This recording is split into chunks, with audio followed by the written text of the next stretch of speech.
Hoje vocês vão conhecer um dos melhores condomínios do Rio Grande do Norte.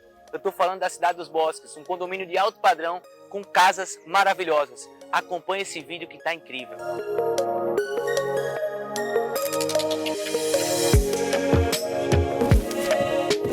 Hoje eu vou mostrar para vocês uma das casas mais especiais aqui do Bosque. Totalmente arejada, uma ventilação de primeira, 3 quartos, sendo todos suítes com closet e uma varanda que dá para uma área verde lindíssima. Vamos acompanhar mais uma casa espetacular.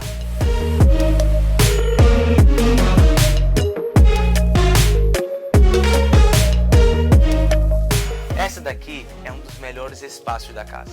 Uma varanda privativa, tá? Ligada a uma das suítes, no qual você tem uma vista maravilhosa de uma mata incrível que nunca, jamais poderá ser construído porque se trata de uma preservação ambiental permanente.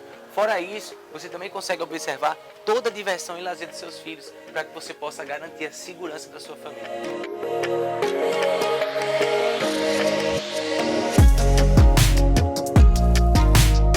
Para mim, com toda certeza, essa é a melhor parte da casa. Estou falando da área de lazer, do churrasquinho com a galera, da cervejinha, da família brincando em segurança, a piscina, a área para tomar sol. Com certeza essa é a área mais atrativa da casa. É uma casa maravilhosa. Você vai poder ter lazer em família aqui dentro.